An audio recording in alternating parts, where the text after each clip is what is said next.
عزیز دوستوں، بزرگوں اور بھائیوں، ہماری زندگی کے اندر ایک اہم پہلو جس سے ہم بڑی تکلیف کا شکار ہو جاتے ہیں اور بعض اوقات اذیت ناک حد تک وہ بات چلی جاتی ہے، وہ ہوتا ہے لوگوں کا باتیں کرنا۔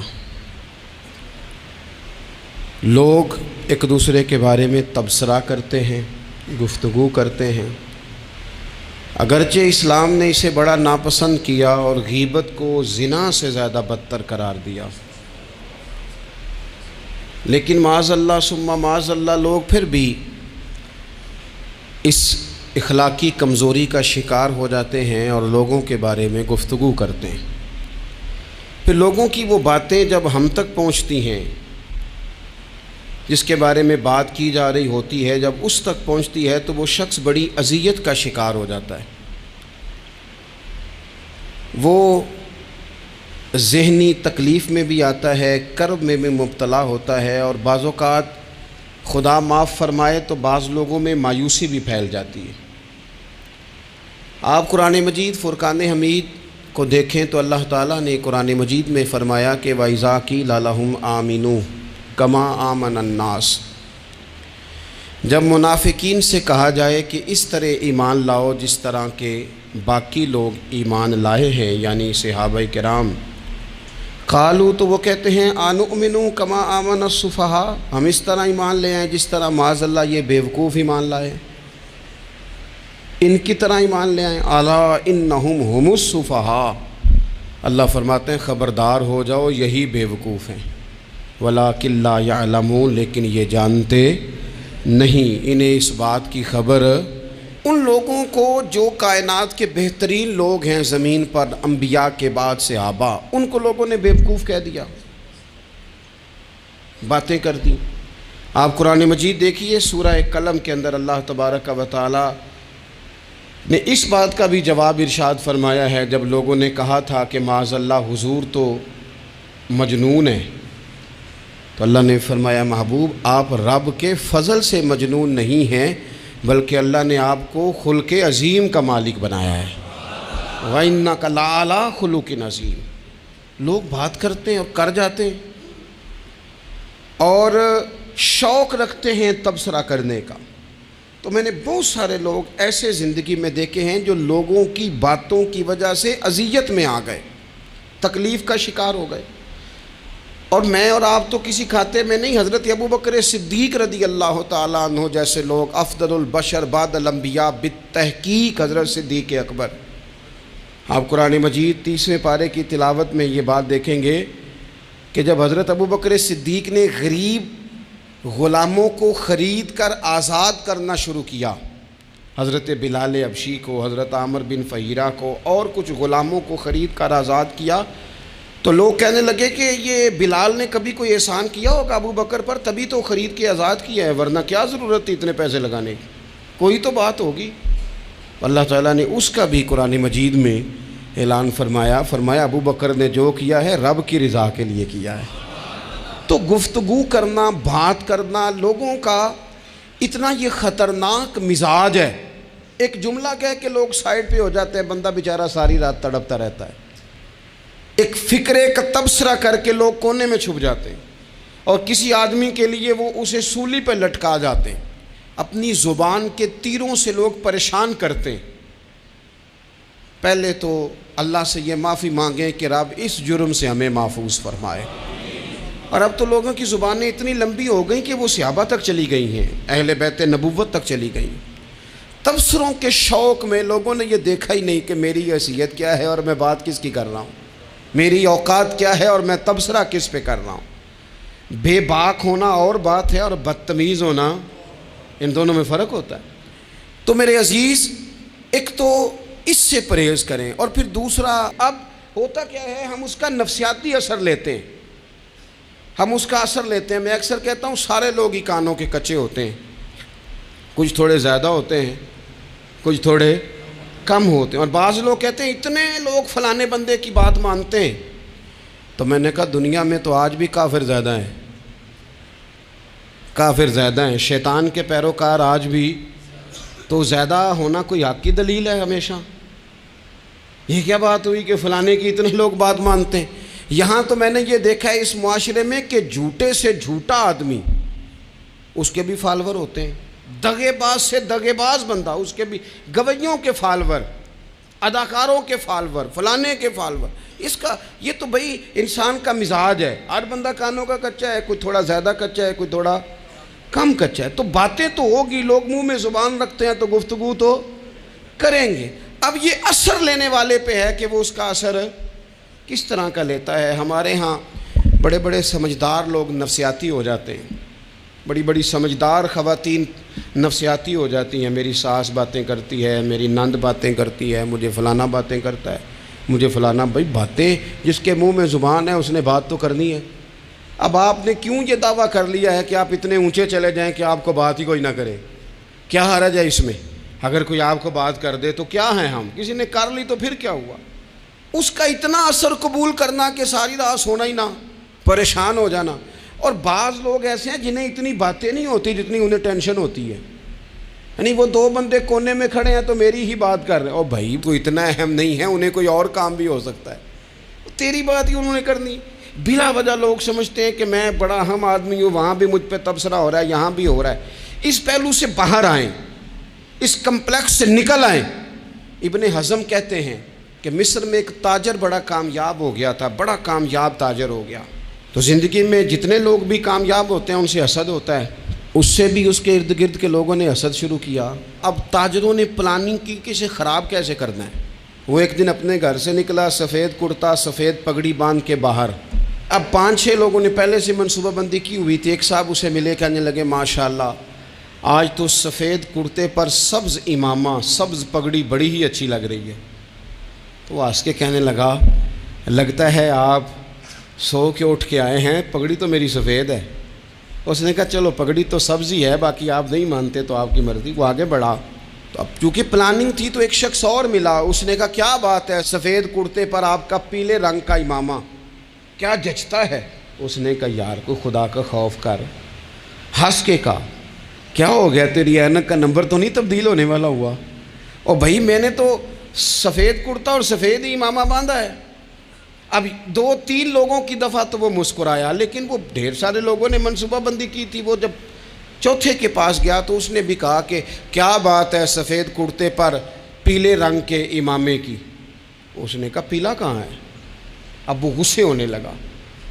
اب وہ چھٹے کے پاس گیا تو اس نے کہا جناب کیا بات ہے سفید کرتا اور کالا امامہ۔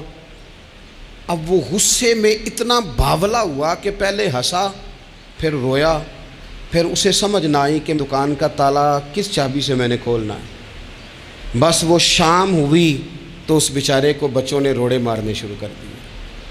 وہ اتنی تکلیف میں آ گیا کہ لوگ اسے پاگل کہنے لگے۔ کیوں؟ اس لیے کہ لوگ منصوبہ بندی، افواہ تھی نا کہ میری طبیعت خراب ہے، تو لوگوں نے حال پوچھ پوچھ کر بیمار کر دیا۔ لوگوں کی باتیں، لوگوں کے تبصرے، لوگوں کے کومنٹس۔ بولے امام شافعی فرمانے لگے لوگوں کی باتیں پتھروں کی طرح ہوتی ہیں، یہ روڑوں کی طرح ہوتی ہیں، اگر انہیں کمر کے اوپر رکھ لو گے نا تو یہ تمہاری کمر توڑ دیں گی، اور اگر تم ان کو اپنے پیروں کے نیچے رکھ لو گے تو تمہارا قد اونچا ہو جائے گا۔ بس دنیا میں وہ لوگ پریشان ہوتے ہیں جو لوگوں کی باتوں کو کندھوں پر سوار کر لیتے، جو پیروں کے نیچے رکھے، جو پاؤں کے نیچے رکھیں ان کا قد۔ وہ پرانے زمانے میں نا عارف رومی رحمۃ اللہ علیہ فرماتے ہیں کہ ایک بیل گائے گر گئی تھی کنویں کے اندر، تو اب وہ لوگ اس کو نکال تو نہیں سکتے تھے، تو انہوں نے اس طرح کیا کہ مٹی ڈالنی شروع کر دی کہ اب بدبو آئے گی، پریشانی ہوگی، تو اس کو بند کر دیتے ہیں اندر ہی کنویں کو، کنواں نئی جگہ پہ کھود لیتے ہیں۔ انہوں نے جب اس کے اندر مٹی ڈالی نا تو وہ گائیں جو تھی وہ مٹی جھاڑ کے تو مٹی کے اوپر آ گئی، انہوں نے پھر مٹی ڈالی تو وہ تھوڑی اور اوپر آ گئی، اور مٹی ڈالی تو اور وہ مٹی ڈالتے گئے اور گائیں وہاں سے کنویں سے باہر آ گئی۔ لوگوں نے دفن کرنا چاہا، وہ باہر نکل آئی۔ اور میرے بھائی لوگ بھی اپنی باتوں میں دفن کرنا چاہتے ہیں، لیکن یاد رکھنا جو چمکنے والے تھے وہ چمکتے ہی رہے، جن کو اللہ نے عزت دی تھی ان کی گھٹا ہی کوئی نہیں سکا۔ اتنی لمبی زبانیں کھول کے لوگوں نے صحابہ کے بارے میں باتیں کی۔ باتیں ہو رہی ہیں، لوگ جن کو دبانا چاہتے تھے، آج نہیں صوفیاء کی مخالفت شروع ہوئی، ان کے زمانے میں بھی ہوئی، ان کے دور میں ان کے خلاف کتابیں لکھی گئیں، لکھنے والے خدا جانے کہاں ہیں، اور داتا صاحب ہو رہی ہے، خواجہ صاحب ہو رہی ہے، حضور غوث اعظم کے ان کے زمانے میں بھی ایسا نہیں ہوا کہ بڑی خوشی سے لوگوں نے آگے بڑھ کے پھول ڈالے ہوں، ان کے دور میں باقاعدہ جتھے تیار ہوئے، جتھے، اور پورا کام کیا گیا۔ اور ویسے بھی اگر کوئی شخص آپ کا مخالف ہی نہیں ہے تو پھر آپ کو چمکنے کا مزہ کیسے آئے گا؟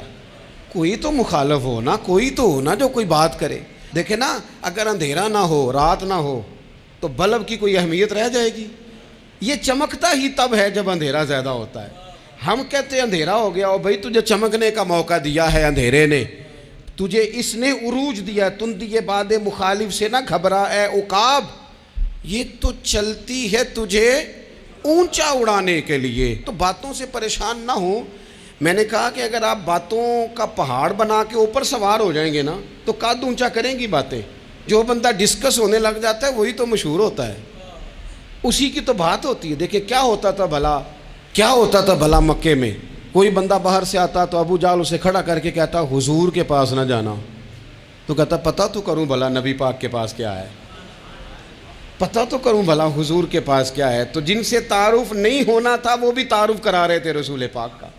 تو اس لیے باتوں سے گھبرا جانا۔ ہاں ایک بات ہمیں کتاب و سنت میں ملتی ہے، اس پر ضرور غور کریں، تہمت والی جگہ سے بچیں، تہمت کا موقع نہ دیں۔ مطلب بلا وجہ ہی اپنے لیے بحث کا دروازہ کھولنا یہ درست نہیں ہے۔ اپنے لیے ہم نہ دروازے کھول لیتے ہیں بحث کے، مفت کی بحث ہو رہی ہے، فلانا بھی ڈسکس کر رہا ہے۔ کچھ چیزیں ایسی ہوتی ہیں جو سب کی سمجھ کی نہیں ہوتی، وہ سب کے سامنے ڈسکس کرنا ضروری نہیں ہوتا۔ حضرت سیدنا ابو ہریرہ رضی اللہ تعالیٰ عنہ فرمایا کرتے تھے، مجھے نبی پاک علیہ السلام نے علم کی 2 تھیلیاں دی ہیں، میں نے ایک کھولی ہے تمہارے سامنے، ایک کھولی ہے، دوسری نہیں کھولوں گا، اس لیے کہ ہر بندے کو بات اس کے ظرف کے مطابق کرنی چاہیے۔ تو موقع نہ دیں۔ نبی پاک صلی اللہ علیہ وسلم نے فرمایا، اس بندے نے اپنی، یہ بخاری میں موجود ہے، فرمایا اس نے اپنی عزت اور اپنی جان کو محفوظ کر لیا جو فتنے والی جگہ سے بچ گیا۔ جہاں تہمت لگ سکتی ہے اس جگہ سے بچیں۔ جان بوجھ کے لوگوں کو موقع نہ دیں باتیں کرنے کا، جان بوجھ کے موقع نہ دیں۔ جامع ترمذی کے اندر حدیث موجود ہے، حضرت سیدنا عمر فاروق رضی اللہ تعالیٰ عنہ نے ایک موقع پر اجازت مانگی تھی نبی پاک صلی اللہ علیہ وسلم سے۔ عرض کیا یا رسول اللہ صلی اللہ علیہ وسلم، مجھے آپ اجازت دے دیں، میں عبداللہ بن ابی سلول کی گردن اڑا دوں، یہ منافق بار بار آڑے آتا ہے، بار بار تکلیف دیتا ہے، آپ مجھے اجازت دیں میں اسے قتل کر دوں۔ اب وہ چونکہ کلمہ پڑھتا تھا، ساتھ تو رہتا ہی تھا نا، بہت سارے لوگ اسے مسلمان جانتے تھے، تو حضرت سیدنا عمر فاروق رضی اللہ تعالیٰ عنہ نے اجازت چاہی، کہ یا رسول اللہ صلی اللہ علیہ وسلم اگر آپ مجھے اجازت دے دیں، یہ ترمذی میں موجود ہے، یعنی آپ اس جگہ سے بچیں جہاں تہمت لگ سکتی ہے، جہاں بلا وجہ کسی شخص کو شر پھیلانے کا موقع مل سکتا ہے۔ یا رسول اللہ مجھے اجازت دے میں عبداللہ بن ابی سلول کی گردن اڑا دوں۔ تو نبی پاک صلی اللہ علیہ وسلم نے فرمایا کہ عمر، اگر میں تمہیں ایسا کرنے کی اجازت دوں گا تو لوگ کہیں گے کہ اب اپنے قریبیوں کو انہوں نے مروانا شروع کر دیا ہے، ساتھ والوں کو ہی مروانا شروع، لوگ تو اسے مسلمان سمجھتے ہیں۔ تہمت والی جگہ سے، بلکہ بخاری شریف میں اسی طرز کا ایک اور پیغام بھی ہمارے لیے موجود ہے۔ یہ جو حرم شریف آج ہمارے سامنے ہے نا، بیت اللہ شریف، اس میں ایک پیچھے مقام ہے جس کو حتیم کہا جاتا ہے، یہ خانہ کعبہ کا حصہ ہے۔ حضور صلی اللہ علیہ وسلم کے اعلان نبوت سے پہلے جب قریش مکہ نے اسے تعمیر کیا نا دوبارہ سے، تو انہوں نے چندے کا کوئی اس طرح کا مزاج بنایا تھا کہ اس بندے سے پیسے لینے ہیں جس کے بالکل ہی جائز ہوں۔ اس ترتیب سے انہوں نے خانہ کعبہ کی تعمیر کی کہ پھر وہ ساری تعمیر نہ کر سکے، حتیم باہر رہ گیا۔ تو نبی پاک صلی اللہ علیہ وسلم نے ایک دن فرمایا، بخاری میں موجود ہے، حضور فرمانے لگے، عائشہ اگر تمہاری قوم جاہلیت کے قریب نہ ہوتی، کیونکہ ابھی قریب جاہلیت چھوٹی ہے نا، ابھی لوگوں نے کلمہ پڑھنا شروع کیا ہے، فرمایا اگر یہ جاہلیت کے قریب نہ ہوتے تو میں کعبے کو انہی بنیادوں پر دوبارہ بنا دیتا جن بنیادوں پر حضرت ابراہیم علیہ السلام نے بنایا تھا۔ لیکن چونکہ یہ جاہلیت کے قریب ہیں، ان کی سمجھ میں چیز نہیں آئے گی، یہ شک میں پڑ جائیں گے، پریشان ہو جائیں گے، لہذا میں یہ کام نہیں کرتا۔ بہت ساری چیزیں ایسی ہیں کہ جن کی وجہ سے بعض سادہ لوگ ابہام کا شکار ہوتے ہیں، ابہام کا۔ ہمارے علماء نے اس طرح کیا کہ بڑے طے کر کے عقائد کے عنوانات امت تک پہنچائے۔ ہر آدمی ہر شعبے کا اسپیشلسٹ نہیں ہوتا، بہت ساری لوگ باتیں مریض کے سامنے کرنے والی نہیں ہوتی، وہ صرف لواحقین کو بتانے والی ہوتی۔ پھر کچھ لوگ اور آئے جنہوں نے کہا کہ ہم تو ایفیشنسی دکھائیں گے، کچھ خاص ہر بات کھول کر لوگوں کے سامنے رکھیں گے۔ تو اس کا نقصان پھر یہ ہوتا ہے کہ سادہ لوگ مشکلات کا شکار ہوتے ہیں۔ وہ پھر جب کہتے ہیں ہر چیز ڈسکس کر لینی چاہیے تو پھر باتیں دور نکل جاتی ہیں۔ پھر لوگوں نے انبیاء کرام علیہم السلام کی اجتہادی خطاؤں کو ڈسکس کرنا شروع کیا۔ ربنا ظلمنا انفسنا، اگر حضرت آدم یہ لفظ کہیں تو ان کے لیے تو ٹھیک ہے، لیکن اگر کوئی غلام اور امتی اور بیٹا اٹھ کے یہ لفظ کہے تو اس کے لیے ٹھیک نہیں ہے۔ تو میرے عزیز ایسے کام نہ کریں جس کی وجہ سے بلا وجہ بحث کا۔ ہمارے یہاں کچھ لوگوں کو شوق ہے خبروں میں رہنے کا، وہ ایسی باتیں چھیڑتے ہیں جن سے نہ وہ خبروں میں رہ سکیں۔ میں نے دیکھا ہے وہ کہتے ہیں جی میں نے کوئی انوکھی بات کرنی ہے۔ بھئی انوکھی بات کرنے سے بندہ مشہور تو ہو جاتا ہے۔ ہمارے زمانے میں مشہور ہی وہ ہوتا ہے جو دوسروں سے ذرا ہٹ کے بات کرے، انوکھی کرے۔ وہ ہمارے لطیفہ لکھا ہے نا، ایک اہل عرب کا، ایک ہجا نام کا عربی کا ایک لطائف سنانے والا شاعر ہے، تو وہ کہتا ہے کہ ایک شخص نے ایک دفعہ کہہ دیا تھا گدھا کھانا جائز ہے۔ بڑے بڑے علماء اس کے گھر چلے گئے کہ بھئی کوئی دلیل، کوئی جزیہ، کوئی کہاں سے، کوئی کتاب، کوئی حوالہ، کوئی شے۔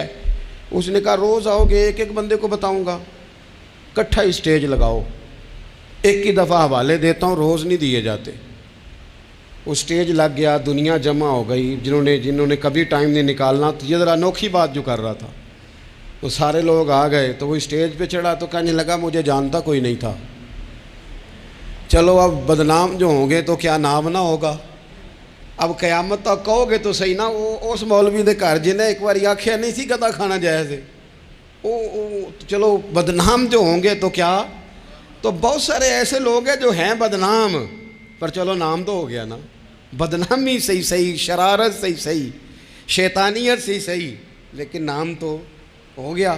تو اس لیے کوئی ایسا انوکھا کام جس سے لوگوں کی، میں آپ سے بڑی گزارش سے عرض کروں، اعلیٰ حضرت بریلوی رحمۃ اللہ علیہ نا، لالٹین کے اندر مٹی کا تیل جلایا جاتا ہے ہمارے ہاں، تو مٹی کا تیل ظاہر ہے اس سے بدبو آتی ہے، تو مسجد میں وہ جلانا جائز نہیں تھا۔ تو ایک صاحب ارنڈی کا تیل لائے، وہ خوشبو والا ہوتا ہے، وہ لا کے انہوں نے نا اعلیٰ حضرت بریلوی رحمۃ اللہ علیہ کو لالٹین میں ڈال کے دیا اور کہا کہ یہ مسجد میں اس کو جلاتے ہیں چونکہ اس کے اندر سے خوشبو آتی ہے، بدبو نہیں آتی۔ تو وہ جو شرعی عذر ہے نا، حضور نے فرمایا کہ جمعے والے دن غسل کر کے آؤ تاکہ کسی کے پسینے سے ایک دوسرے کو تکلیف نہ ہو۔ کچا لہسن پیاز کھا کے مسجد آنا اس لیے منع کر دیا گیا کہ منہ کی بدبو سے تکلیف ہو، تو مسجد میں کوئی ایسی چیز جو بدبو کا باعث بنے منع ہے۔ اب انہوں نے وہ تیل لا کے لالٹین میں ڈالا جس سے خوشبو آتی تھی اور لالٹین بھی روشن ہوتی تھی۔ تو اعلیٰ حضرت فاضل بریلوی رحمۃ اللہ علیہ اپنے اس خادم سے فرمانے لگے کہ اب لوگ تو آئیں گے نا، تو ہمارے علاقے میں تو ساری دنیا مٹی کے تیل سے ہی چلاتی ہے، تو اب آپ نے ایک خوشبو والا تیل لا کے ڈال تو دیا ہے اس کے اندر لالٹین میں، پر یہ لوگوں کو بتائے گا کون کہ یہ تیل وہ نہیں ہے؟ لوگ تو یہاں سے دیکھ کے جائیں گے اور جا کے کہیں گے کہ اتنے بڑے عالم کی مسجد میں اگر جل رہا ہے تو ہم کیوں نہ جلائیں۔ تو فرمانے لگے وہ شخص کے حضور پھر حال کیا ہے؟ فرمانے لگے آپ فرضوں کا سلام پھیر کے دعا سے پہلے لالٹین کے پاس کھڑے ہو جائیں اور جو بندہ گزرے اسے بتاتے جائیں کہ یہ مٹی کا تیل نہیں، یہ مٹی کا تیل نہیں، یہ مٹی کا تیل۔ ہر شخص کے ذہن تک بات اتر جائے تاکہ لوگ کسی ایسی چیز کا شکار نہ ہو جائیں جس سے کہ ان کے مزاج میں کوئی غیر شرعی چیز عروج پکڑ لے۔ تو میرے عزیز ہم نہ کچھ بدگمانیاں لوگوں کے اندر لوگ ڈالتے ہیں۔ ہمارے ہاں بالخصوص پاکستان میں جب سے سیاسی فرقہ واریت شروع ہوئی ہے، سیاسی، ہماری قوم کا مزاج اتنی بری طرح خراب کیا گیا ہے۔ ہمارے نوجوان بچے جو بڑے سنجیدہ پڑھے لکھے، ان کی گفتگو اپنے سیاسی مخالف کے بارے میں اتنی لوز کر دی گئی ہے، اتنی کمزور کر دی گئی، اتنی خوفناک کر دی گئی ہے کہ اس طرح تو کبھی نہیں ہوا تھا۔ یہ مزاج جو لوگوں کو دیا جا رہا ہے، قومیں اپنے اخلاق کے طور پر زندہ رہتی ہیں، بد اخلاقیاں کبھی بھی انسانوں کو اونچا کر سکتی پیچھے رہ جاتے ہیں لوگ۔ تہذیب کسی سوسائٹی کا حسن ہوتا ہے، اور اگر ایک سیاسی مخالف کے لیے آپ کا یہ والا مزاج بن جائے، اپنے سیاسی قد کو اونچا کرنے کے لیے آپ ان چیزوں کا سہارا لیں، یہ درست نہیں ہے۔ اخلاقی رویے میں کہوں گا کسی بھی سیاسی جماعت سے وابستگی ہے وہ 100% رکھے جو اس کی سمجھ میں آتی ہے، لیکن اپنے اخلاقی مزاج کو کبھی کمزور نہ ہونے دے، اخلاقی رویہ کبھی کمزور نہ ہونے دے۔ یہ کیسے ہو سکتا ہے؟ دیکھیں ابو جہل، ابو لہب، عتبہ، عتیبہ، شیبہ، وہ وہی باتیں کر سکتے تھے جو ان کے مزاج کی تھیں، جو آج تک لوگ کسی بھی دیندار کے بارے میں کرتے ہیں۔ تو انہوں نے وہی باتیں آ کے کی تھی جناب ابو طالب کے ساتھ۔ انہوں نے کہا تھا کہ اگر معاذ اللہ ان کو دولت چاہیے تو ہم دیتے ہیں۔ بڑے سے بڑے مخلص آدمی پر آج لوگ دعویٰ نہیں کرتے کہ دولت کے لیے لگا ہوا ہے۔ انہوں نے کہا دولت چاہیے تو دیتے ہیں، اگر کسی خاتون سے نکاح کرنا چاہتے ہیں تو کرا دیتے ہیں، سرداری چاہیے تو دے دیتے ہیں۔ اب یہ سوچ ہی اتنی ہے، اس سے آگے جاتی نہیں۔ وہ معاذ اللہ حضور کے بارے میں اور بھی باتیں کرتے، یہ شاعر ہیں، یہ جادوگر ہیں، یہ فلاں ہیں، لیکن میرے نبی پاک علیہ الصلوۃ والسلام نے کبھی بھی ان کی ذاتی زندگی کو ڈسکس نہیں کیا، کبھی نہیں کیا۔ ابو جہل شراب پیتا تھا، لیکن حضور نے کبھی سوسائٹی میں یہ بات لوگوں کے سامنے بیان نہیں کی۔ وہ لوگوں کے پیسے دبا لیتا تھا، کئی جگہوں پہ حضور نے پیسے نکلوا کے دیے، لیکن جگہ جگہ گلی گلی کھڑے ہو کے حضور نے یہ نہیں فرمایا کہ یہ اس طرح کا ہے۔ آپ اپنے مخالفین کے بارے میں ضرور کلیم کریں، ثبوت کے ساتھ ضرور بات کریں، یہ ضروری ہے، لیکن آپ کا رویہ اتنا گھرا ہوا نہیں ہونا چاہیے کہ لوگ سمجھیں کہ یہ قوم تو اخلاق سے ہٹ گئی ہے۔ آپ اختلاف کریں، لیکن اختلاف کے بھی آداب ہوتے ہیں۔ اس ادب کے دائرے کے اندر رہ کے صحابہ کے بیچ بھی رائے کا اختلاف ہو جاتا تھا، ہو جاتا ہے، ہو جایا کرتا ہے۔ حضور اس اختلاف کو قبول کرتے، بھئی ہو جاتا ہے رائے کا اختلاف اپنوں میں، لیکن اس کے اندر انسان توہین پہ اتر آئے، اس کا لہجہ اس طرح کا ہو جائے جس طرح کی بازاری گفتگو کی جاتی ہے، تو محسوس ہوتا ہے کہ یہ تربیت کا فقدان ہے۔ یہ لہجے باوقار لوگوں کے نہیں ہوا کرتے۔ لہجے کو کبھی برا نہ ہونے دیں، انداز کو۔ لوگ آپ کو چھیڑیں گے، اپنی جگہ پہ کھینچ کے لانے کی کوشش کریں گے، بڑا کچھ لوگ کریں گے، لیکن آپ اپنی جگہ سے آپ تبدیل نہیں ہوں گے۔ آپ کہیں گے یار میرا ایک معیار ہے، میری ایک حیثیت ہے، میں اپنی حیثیت چھوڑ سکتا؟ میں اپنی حیثیت نہیں چھوڑ سکتا۔ ہر بندے کو آپ ڈسکس کریں گے، تو تہمت والی جگہ سے ضرور بچیں، بدگمانی سے ضرور بچیں، لیکن ہر شخص کو اس کے معیار کے مطابق اتر کا جواب دینا یہ باوقار لوگوں کا سٹیٹس نہیں ہوتا۔ وہ کہتے ہیں جا بات کر، جا کے تو کون ہوتا ہے تیری بات کرے، اب ہم ہر شخص کے منہ لگیں، یہ کیسے ہو سکتا ہے؟ نبی پاک صلی اللہ علیہ وسلم گزر رہے تھے، صحیح بخاری میں موجود ہے، آپ کی اہلیہ حضرت صفیہ رضی اللہ تعالیٰ عنہ آپ کے ساتھ تھیں۔ رات کا وقت تھا، حضور گزر رہے تھے، تو صحابہ کچھ کھڑے تھے، تو حضور نے ایک کو بلا کے کہا کہ یہ میری بیوی ہیں، صفیہ ہیں۔ عرض کرنے لگے حضور مجھے میری ماں روئے، میں کوئی آپ کے بارے میں بدگمانی کرتا؟ تو حضور نے جواب میں کیا کہا؟ محبوب فرمانے لگے جس طرح رگوں میں خون گردش کرتا ہے نا، شیطان بھی اسی طرح ہی گردش کرتا ہے۔ گویا حضور بتا رہے ہیں کسی وقت بھی بدگمانی پیدا کر دیتا ہے۔ میں تمہیں بتا رہا ہوں کہ اپنی اہلیہ کے ساتھ جا رہا ہوں، میری بیوی ہے۔ کوشش کریں کہ آپ اس جگہ سے بچیں جہاں باتیں ہو رہی ہوں۔ اور اس پہلو پہ تیسری گزارش اس عنوان پر یہ ہے کہ اگر کسی کے بارے میں باتیں ہو رہی ہوں تو فٹافٹ اس کا حصہ بننے کی کوشش نہ کریں، بلکہ آپ کے پاس جب تک کوئی شرعی ثبوت نہیں ہے تب تک آپ اس بات کا حصہ نہ بنیں۔ ہمارے ہاں بات ہو رہی ہوتی ہے تو دو چار بندے دوڑ کے نا اپنا بھی حصہ ڈالتے ہیں، بلکہ میں بڑی ذمہ داری سے یہ بات عرض کروں گا، بات لمبی ہوتی تب ہے جب کوئی بندہ درمیان میں کہہ دیتا ہے نا نہیں تجھے تو تھوڑا پتہ ہے، تھوڑا میں بھی کرتا ہوں۔ وہ کئی دفعہ وعدہ معاف گواہ بن جاتا ہے، جا کے دوسروں کو خبر کرتا ہے اس نے یہ کہا ہے، حالانکہ بندہ اس سے پوچھے کہ اگر انہوں نے کہا تھا تو اتنا سجن تھا تو وہاں جواب دے کے کیوں نہیں آیا؟ تجھے چاہیے تھا وہیں جواب دیتا، وہیں جا کے جواب دے دیتا۔ ایک بزرگ کی خدمت میں ایک دفعہ حاضر تھا، ایک بڑے عالم تھے، تو ان کے پاس آ کے ایک شخص نے کہا کہ فلاں آدمی آپ کے بارے میں یہ بات کر رہا تھا، تو وہ ہنس پڑے، فرمانے لگے پھر آپ کہاں تھے؟ کہنے لگے میں وہیں تھا۔ فرمانے لگے میرا اور آپ کا رشتہ کس طرح کا ہے؟ کہنے لگا جی میں تو شاگرد ہوں، ارادت مند ہوں۔ تو فرمانے لگے پھر آپ میرے پاس سوال لے کے آ گئے ہیں، آپ نے وہاں جواب کوئی نہیں دیا۔ فرمانے لگے اب تو میرے سامنے بیٹھ، پہلے اس سوال کا جواب میں تجھے دوں، پہلے تجھے قائل کروں، اگر تو قائل ہوتا نا تو پھر تو یہ بات لے کے میرے پاس نہ آتا، پھر تو وہاں تو کلیئر کر آتا، تیرے اندر کجی ہے، تو بات کا حصہ بنا ہے، اور میرے نزدیک اس سے بڑا تو مجرم ہے کہ تو نے بات کو سنا ہے، وہ تو کوئی ہے، اور تو اپنا تھا، تو نے اپنا ہو کے یہ باتیں سنی، تو نے ہاں کی، تو وہاں بیٹھا رہا، تو اپنا تھا۔ اور حضور نے فرمایا محبت تو بندے کو اندھا بہرا اور گونگا کر دیتی ہے، جو کسے دا عاشق ہوئے ہوتے گل اسے دی کردا ہے، 100 مکر بہانے کر کے او دے ہی مرنے مردا ہے۔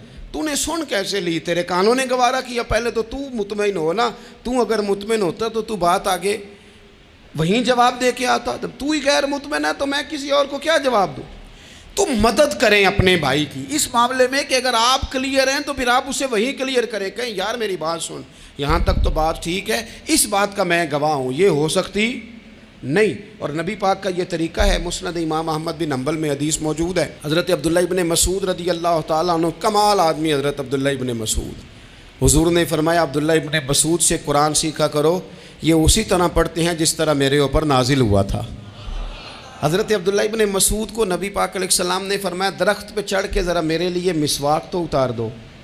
حضرت عبداللہ ابن مسعود کی پنڈلیاں پتلی پتلی تھی، ٹانگیں پتلی تھیں، وہ درخت پہ چڑھے، ہوا چلی تو کپڑا تھوڑا ہٹ گیا تو بعض لوگ ان کی پتلی پنڈلیوں کا مذاق اڑانے لگے، معاذ اللہ، دیکھو کیسی باریک باریک پنڈلیاں ہیں، کیا انداز ہے۔ اب حضور بیٹھے ہیں نا، تو انہوں نے جو بات کی تھی وہ بات بھی درست تھی، پنڈلیاں واقعی پتلی تھیں، اور کوئی بھی اس انداز میں دیکھتا تو شاید مسکراتا۔ جب انہوں نے کہا نا دیکھو پتلی پنڈلیاں، تو حضور نے ہمارے لیے طریقہ کیا چھوڑا، ہمارے لیے سیرت کیا چھوڑی۔ حضور سید عالم فوراً ارشاد فرمانے لگے، نبی پاک فرمانے لگے چپ کرو، تم میرے عبداللہ کی پنڈلیوں کو پتلا پتلا کہہ رہے ہو نا، قیامت کے دن جب میزان لگے گا اور ان پنڈلیوں کا تمہیں وزن پتہ چلے گا، پھر پتہ چلے گا میرے عبداللہ کی شان کیا ہے۔ یہ بڑی وزنی پنڈلیاں ہوں گی، جب ان کا میزان پر وزن تو لگے تو آپ دفاع کریں۔ نبی پاک صلی اللہ علیہ وسلم نے فرمایا اگر کسی جگہ تیرے بھائی کی عزت پر حملہ ہو رہا تھا اور تو بچانے پر قادر تھا اور تو نے اس کی عزت سے اس شر کو روک دیا، کہا نہیں یار ایسی بات نہیں ہے، تم غلط کہہ رہے ہو، فرمایا اگر تم کسی کی عزت کا دفاع کرو گے تو فرمایا جہاں تمہاری عزت خراب کی جا رہی ہوگی رب وہاں تمہاری عزت کا دفاع فرمائے گا، اللہ تمہاری عزت کا محافظ بن جائے گا۔ لیکن ہم کیا کرتے ہیں، ہم لوگ باتیں کر رہے ہوتے ہیں تو ہم ان باتوں میں ایک بات اور شامل کرتے ہیں، ہم ان باتوں میں ایک بات اور شامل کر لیتے ہیں اور انداز اختیار کر لیتے ہیں، اور جو آپ کے حق میں ہے اس نے مخالف نہیں ہونا، اور جو مخالف ہے اس نے کبھی حق میں چھوڑیں۔ آپ کس کو قائل کر رہے ہیں؟ جس کی سمجھ میں آتی ہے وہ قبول کرے، نہیں آتی تو دروازہ کھلا ہے، کہیں اور تشریف لے جائے۔ ہمارا یہ مزاج بن گیا کہ بلا وجہ کی وضاحتیں بھی بندے کو کمزور کرتی ہیں، بلا وجہ ہم کمزور پڑ جاتے ہیں، تھوڑے بے نیاز ہو جائیں، چھوڑیں کچھ بے نیاز بنے، طبیعت کوئی بے نیاز، ہم نہ بے نیاز نہیں ہوتے، ہر بات کو سوچتے ہیں، ہر بات کی وہ جی وہ فلانے نے پتہ کیا کہا ہے، تو بڑی معذرت سے بالخصوص خواتین کا مسئلہ ہوتا ہے، وہ کہتے ہیں پوری دسو، نہیں دسو نے آکھیا کی، بھئی آپ نے کیا کرنا ہے، اس کے لیے پھانسی کا حکم لگانا ہے آپ نے، چھوڑ دیں، بات ہو گئی ختم ہو گئی۔ اپنی زندگی میں تھوڑی سی بے نیازی بھی پیدا کریں، تھوڑی سی بے نیازی، ہر ایک کی بات سننا، ہر ایک کی بات پر غور کرنا، ہر بندے پر تبصرہ شروع کر دینا، وہ تو تکلیف آ جائے گی۔ وہیں سے جہاں سے بات شروع کی تھی پھر وہیں لاتا ہوں کہ باتوں کا اثر لیں لیکن صرف خیر کی باتوں کا اثر لیں، لیکن صرف اچھے لوگوں کی باتوں کا، ہر ایک کی بات کا اثر لوگے لوگ دو قدم نہیں چلنے دیں گے۔ اور دوسرا میں آپ کو بڑی ذمہ داری سے عرض کرتا ہوں، ہم ویژن والے لوگ ہیں، ہماری 1400 سال کی تاریخ ہے، ہم ویژن والے لوگ ہیں۔ یہ نہیں ہے کہ ادھر ایک بندہ آیا تو تھوڑی سی ہم اس کے پیچھے چلے جائیں گے، پھر کل ایک اور آئے گا تو تھوڑا سا اس کے پیچھے چلے جائیں گے۔ یہ تو وہ لوگ ہوتے ہیں جن کے پیچھے بنیاد نہیں ہوتی، اور جن کی پوری بنیادیں ہونا، وقت زیادہ ہو گیا ورنہ میں آپ کو اپنی سند پڑھ کے بتاتا کہ ہماری سند امام بخاری تک کیسے جاتی ہے اور امام بخاری کی رسول پاک تک کیسے جاتی ہے۔ یہ تو ایک تسلسل ہے، تو اس لیے بڑی جلدی آزمائش کا شکار نہ ہوا کریں۔ باتیں کس لیے ہیں؟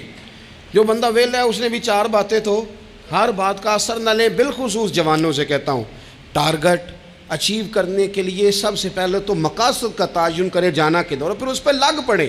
باتیں ہوتی رہیں گی، لیکن باتوں کو پشت پہ سوار نہیں کرنا، باتوں کو پاؤں کے نیچے رکھنا ہے، قد اونچا ہو جائے گا، قد اونچا ہو جائے گا۔ پشت پہ سوار کرو گے تو گردن ٹیڑھی کر دیں گے۔ آپ بس بڑھتے جائیں۔ گھوڑا جب دوڑتا ہے نا، دوڑتا ہے تو اس کے پیروں کو جھاڑیاں لگتی ہیں، لیکن اگر دوڑتا رہے تو کوئی جھاڑی کہیں رہ جاتی ہے، کوئی کہیں رہ جاتی ہے۔ باقی مخلوق کرتی ہے باتیں، وہ کرتی رہے گی، آپ آگے بڑھیں، سفر کرتے رہیں۔ سفر بہت سارے باتیں کرنے والے وہیں رہ جاتے ہیں اور کام کرنے والے کہیں کے کہیں پہنچ جاتے ہیں۔ باتیں کرنے والوں میں سے نہ ہوں، کام کرنے والوں میں سے ہوں۔ اللہ توفیق عطا فرمائے۔ آخر دعوانا الحمدللہ رب العالمین۔